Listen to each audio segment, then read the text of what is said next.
Hi there. In this episode, I'm going to be looking at a story that appeared in the Times overnight, and it's about another bit of murkiness with the SNP, lack of transparency, things like that, the usual. Okay, and the story, I'll put a link to it in the comments below. And if you enjoy the vlog, just give me a wee thumbs up, please, and hit the subscribe button if you want to see more. So, the SNP had previously been questions asked about just under £200,000 of money, 193,000 that was given to a mosque in Glasgow. And some people have got some serious questions about this mosque. So the story goes that the Ahmadi Islamic Centre in Glasgow, some people suggest there's a connection to that and the Islamic Centre of England, which is in London. The Islamic Centre of England has had some sort of dubious connections in the past, and there are suggestions that the Al-Mahdi Islamic Centre in Glasgow is indeed twinned with it in some way.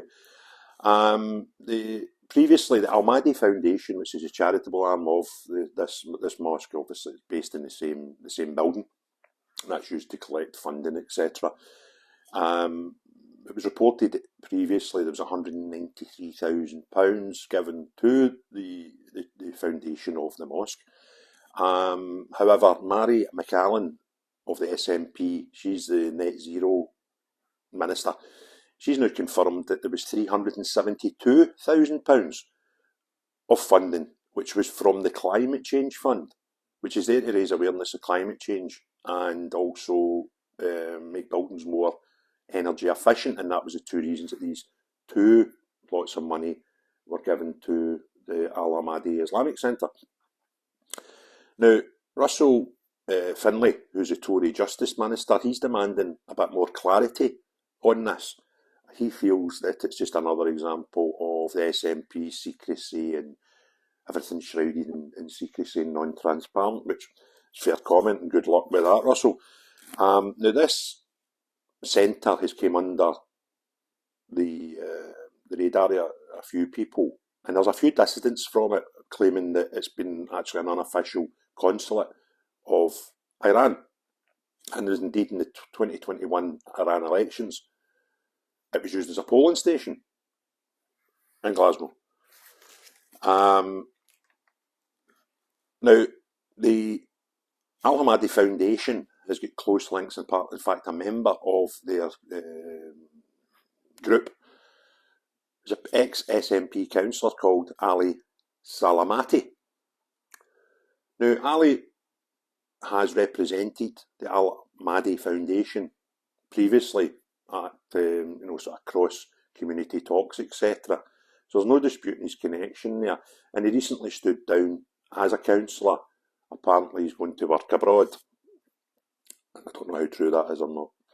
And Ali, he's been known in the past to praise Iranian ministers and celebrate the Iranian Revolution, which made that country one of these sort of Sharia law nations with some terrible human rights violations to this day. Now, the Home Office have confirmed that they're aware of concerns at the mosque, and I think that's a nice way of saying that they're looking into it. The SNP, funnily enough, their answer when they were asked about security issues at the mosque, they came back with a great quote saying that national security is a reserve power and not their remit. So don't talk to them about it, which is fantastic when you consider that foreign affairs is also a reserve power that the SNP and the Scottish Government shouldn't be getting involved with. But we all know, as recently as last week, the actual First Minister of Scotland was getting involved in foreign office affairs and having illegal meetings with up to 5 foreign leaders. Funnily enough, all Islamic countries with severe leanings towards Hamas. But in this instance, funnily enough, the SNP decide to say we can't talk about any security issues about a mosque in Glasgow because it's a reserved power. Cracking bits of mental gymnastics used with them. So when they're quite happy to get involved with reserved powers that they shouldn't, they just, and then what they do is they go and they do things that they shouldn't be doing, and then they tell everybody that, oh, to tell us no, we're not doing that is an affront to the people of Scotland. Yet when you ask them pretty serious questions that they don't want to answer, they palm it off by saying it's reserved powers. Great double standards there by the SNP.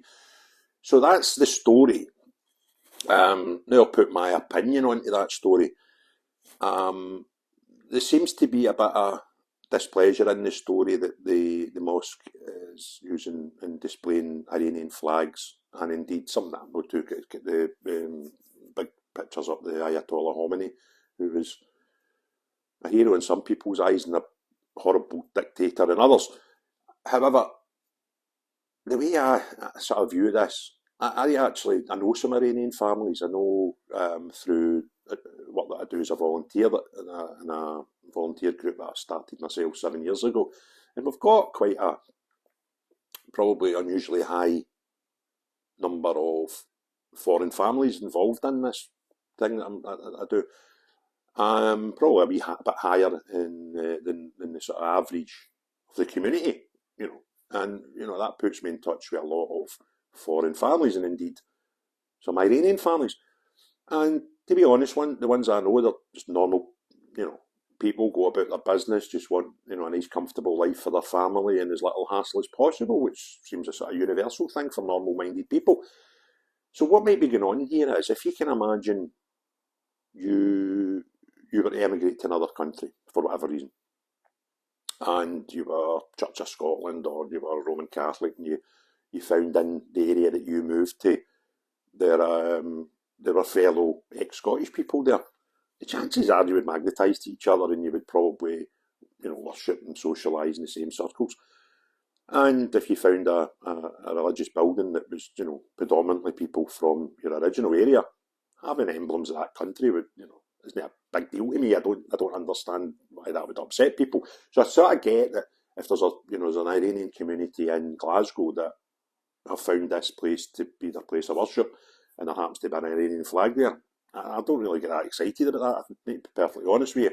Having photographs and posters up with Ayatollah Khomeini and having people at the top of the tree and very heavily involved in the organisation showing quite significant amounts of support for things that I don't particularly think are safe, that does concern me. However, I think it's fair to say that out of the people that use this mosque and use this centre, probably the vast majority of them are just normal people getting about the business. However, that doesn't ignore the fact that there are definitely people involved in this organisation with some very different opinions to the rest and the most other people in the sort of Western Europe at the time. So, that's the way I see this pan out, that 90% of the people that probably go there, say their prayers, get involved in their sermon, have a wee chat with folk in their community and want to bugger off back to their working families. And there'll be a small minority who are probably a wee bit more involved in politics and all these other things at the centre. But the biggest thing about this story that gets me is it's nothing to do with the nationality or the religion or whatever of the people that go to this place. I'd certainly have concerns about some of the ideology of some of the people involved higher up in this organisation. But the biggest issue for me is just more secrecy about this coming out of the SNP. Now, give an example of that. This group and the funding to this group has been discussed for a fair amount of months by loads of different people online at Holyrood, etc. So it's not a new thing. And the SNP was quite happy to talk about, for some reason somebody somewhere found out about the £170,000, £180,000 grant that was given to it. But they remained silent, the fact that it was almost double that. It's like everything's got to be under the carpet. And that just seems to be the MO of the SNP.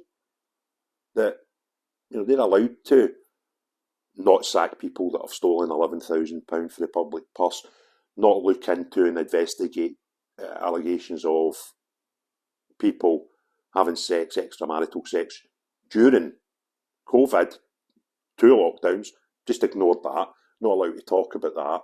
And, you know, the amount of stuff on a daily basis that's coming out that just highlights more and more of the secrecy and the way that this mob gang go about their business.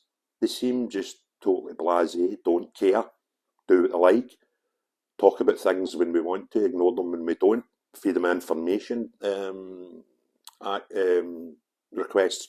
Recently, just last week, there was one regarding Nicola Sturgeon's evidence against Alex Salmond. Now, they were told by the Information Commission that they had to release this information. Ignored that.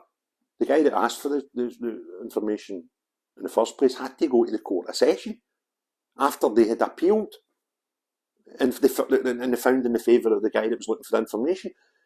There's been yesterday, there's another Freedom of Information request asking about the Matheson situation in his mobile phones.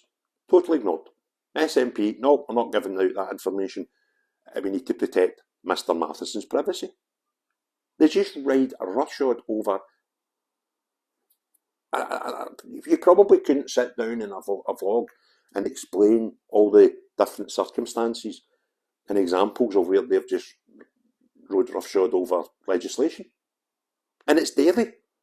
So it's no surprise to me that, you know, it's such a hot potato like this. A lot of people, you know, obviously concerned about Islamic fundamentalists in their doorstep and would quite like to know who's funding them, who's doing them, and indeed if there's any issues in any places local. And I'm not suggesting that, you know, all the people that go to this building are Islamic fundamentalists. As I already said, I'm quite happy to accept that the vast majority go say their prayers and bugger off back to normal life. But if there is a sort of hardcore element within there, like the council and stuff, suggesting that, you know, they quite like some fundamentalist ideas. And if they want to be investigated and the Home Office investigating, great. But for the SNP to then try and hide and cover up and talk down the connection between them and this foundation and the amount of money that they give, bonkers. But there we go. Is it any surprise that yet again on another day we're sitting down talking about just the standards of the SNP and the total? They're actually just being totally disingenuous to the Scottish people because they just do what they want. So good luck to Russell Finlay, who's demanding more information out of Holyrood. And thanks for tuning in. If you like the video, give me a thumbs up. If you want to see more, hit the subscribe button and notifications, and have a lovely day.